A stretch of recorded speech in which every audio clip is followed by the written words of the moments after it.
Rebel Vice say real enough fuck. Say the talk show real enough fuck. Hey, make sure say you tune in, 9 p.m. the show I got done. Alright, tell them say don't go jack, don't boy, you can't maintain. Lock them chicken pick on the membrane. Me toxic will make the blood drain. 30 dog play to run by your lane. Walk off your boy, make a deal when I play. Empty the clip up in a fire waste screen. Song get rap like chain in a spin. Your Rebel Vice talk show, yeah. Watch yourself when you talk to me, so. Yeah, we have configure. Tanya, no care where you live. Big up everybody from the top of my list to the base of my list. It's your girl Tanya Black. King Fargo will be on War Report next Monday, so tune into that. All of King Fargo fans, it's going to be a rough house business, but it's just going to be King Fargo there that night being highlighted. So you want to tune into next week's War Report. That's 4 p.m. Eastern Standard Time and 9 p.m. UK time. Don't miss that. King Fargo will be on the lawn doing his thing. All right? So tickets are available for only $25 or $35 at the gate. Meet me at the party. Saturday, May 29th. It's time to take it to the next level. Get ready to pack your coolers and roll out with your friends. On Saturday, May 29th, the Lion Center gets turned up as Coalition Entertainment and AI Rentals are going to take you to the next level. Next Level is K-Man's ultimate summer kickoff cooler event featuring the best in 90s and early 2000s hip-hop, dancehall, and soca. With music by Coalition Sound with DJ Lynn, Scatter Hyde, and DJ Nico. Sound Revolution, Adam Force, DJ Joshy Vibes, and Select the Renegade. Ladies, roll out early. Doors open at 7 p.m. Must be 21 to party. You can purchase your tickets exclusively on eventpro.ky. Tickets are limited due to COVID restrictions. Special early bird tickets only $20 till May 1st. Pre-sold tickets are available for only $25 or $35 at the gate. You can meet me at the party. Saturday, May 29th. It's time to take it to the next level.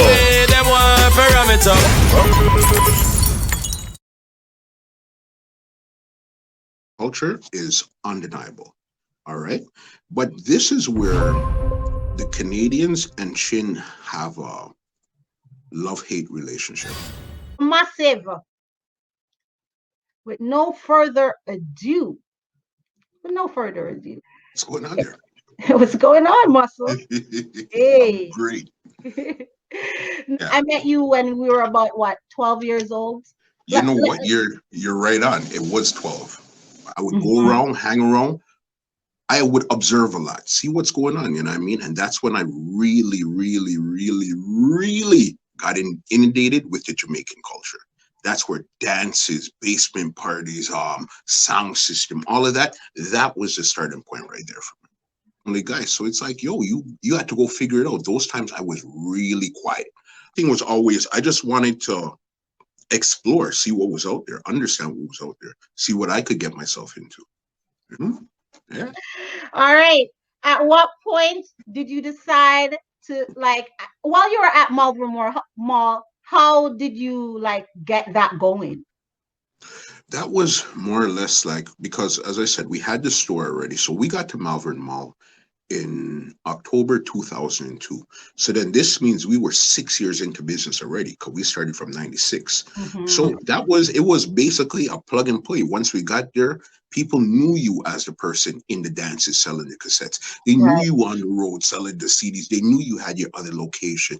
So it was something where it was just plug and play, where you open up 10 a.m. that day and it was on and popping. You also did promotions. What made you go into promotions? That was probably another part of the hustle, experiment, understand, be self-sufficient. Another part of what I've done, you know what I mean, where we've promoted stuff like parties, we've done plays, we've done concerts, we've done Clash, we've done, you basically name it, I promoted it. But it was part of what I do, because remember, at that time there too, I was playing sound at that time there too, when I first started promotion. So it was promote yourself, because nobody's going to come promote you. You know what I mean? What was the name of that sound system? And who was on the song? Radication. We started that song in 1990, and it was originally myself, Mikey Dread, Junior, Wanga, Randy Savage. Who else was on the song at that? Kwame, and I think there might have been Ringo or Herbie. There was a couple of us, well, but who was, because at that time, there, 1990 is when you're changing from DJing on sound to now the juggling. So we had a bit of the old school, you're going to have people come DJ around the song, but then we were also going into the juggling realm at that time there too. So then our artists was like Herbie, Dan, and Wanga and them on there. So yeah, that was the real crew right there. That's a lot of people, Sheldon. Yeah, but you have to remember at that, you look back at it. When you think about 1990, think back about 1989, 88 coming up. When you see a sound system like, say, King Jammies, there was a bag of people around there. So you had the selectors, but then you had the artists also. So then that's how we would function as a song with selectors. I was selecting, Mikey Dread was selecting, Junior was the boss, Randy Savage was around there. Those were the main selectors. But when it came to people DJing on the song, as in chanting, that was like Ringo or Herbie Dunn and those men there. Cool.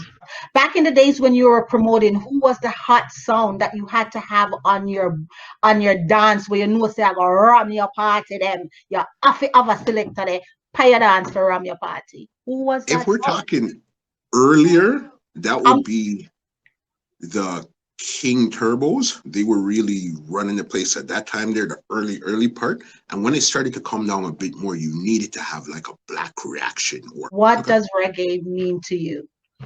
Reggae means to me, reggae is my backbone, basically, when it came to even business, what I'm doing. Because even if we're going to say this, I have like the Entertainment Report podcast.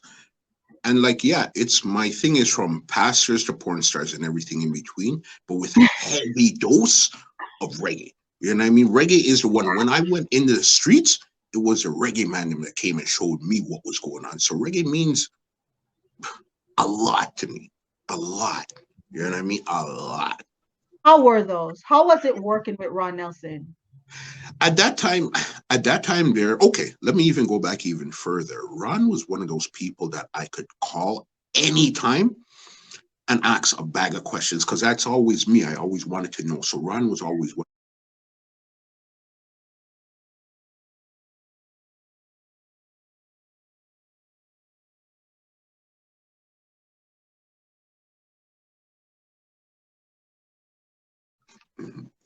But everybody back then, everybody nowadays, I hear talking about Zone 1. It's as if they talk about Zone 1 like how Americans talk about the Biltmore era. Don't it? I hear everybody bigging up their chest. Me kill this one as Zone 1. Me use this, kill this one as Zone 1. Sharp was here on Rebel's Voice. He was talking about his experience on who are the main players. Those times when you'd go in Zone 1, you'd always see like a Polly. You'd see, I think Rich Kid was around those times there too. You'd see Fabo. Those were the only people. There was no Desert Storm. The stories that everybody is telling. Wagwan as Zone 1. We're talking about the dances now, or the clashes.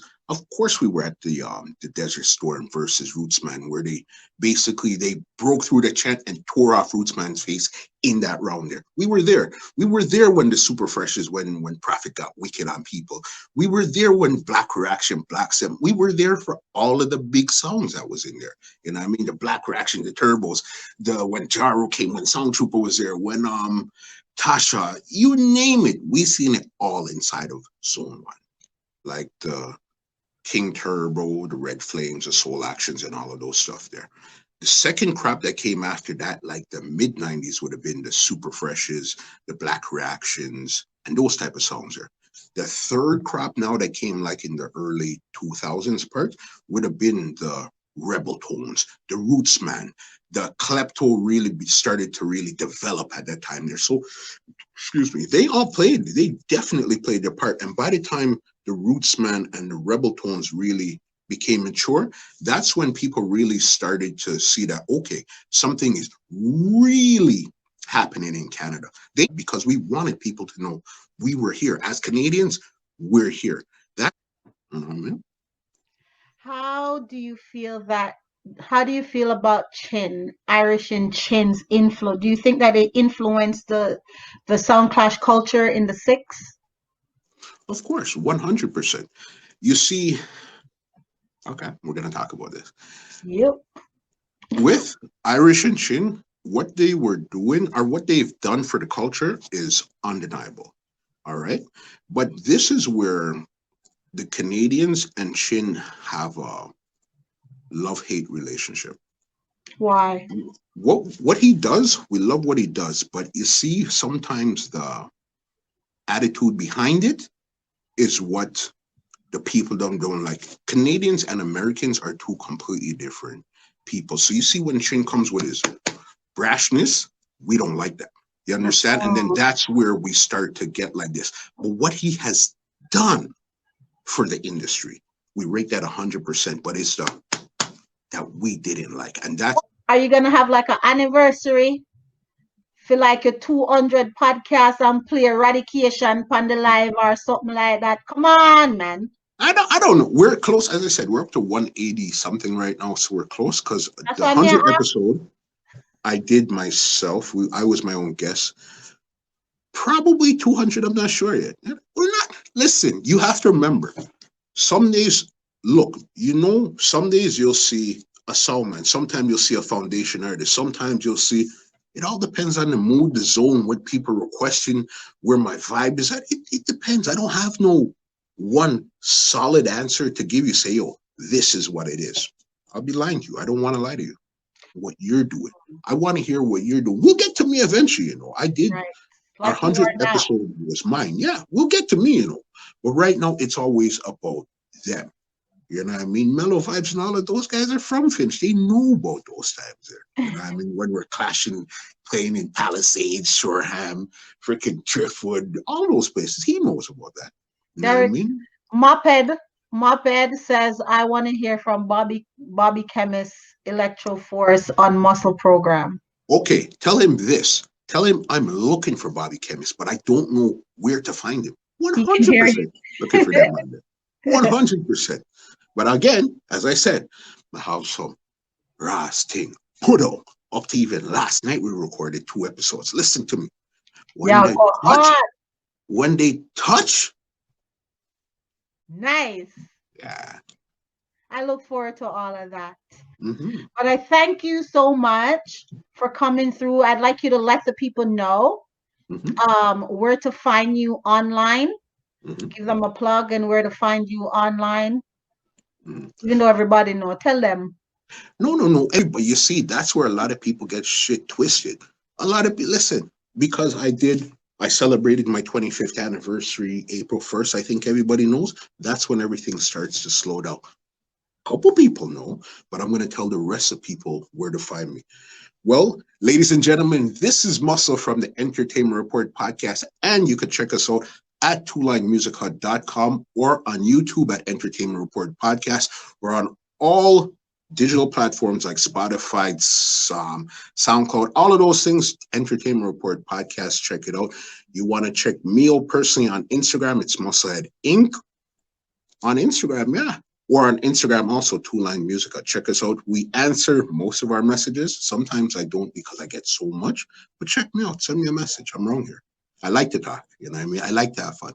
And thank you, Tanya, for bringing me on. You know what I mean? Of course. Thank you. I love what you're doing. Thank you. I love what you're doing. I see what you're doing. You know what I mean? I see you. I see. Thanks, Muscle. Thanks. No problem. I'm not going to stop. Thanks for coming through. No Everybody. Problem. Big up yourself from the top of the list to the base of your list. It's your girl, Tanya Black. This is Rebel's Voice, and we out. Thank you.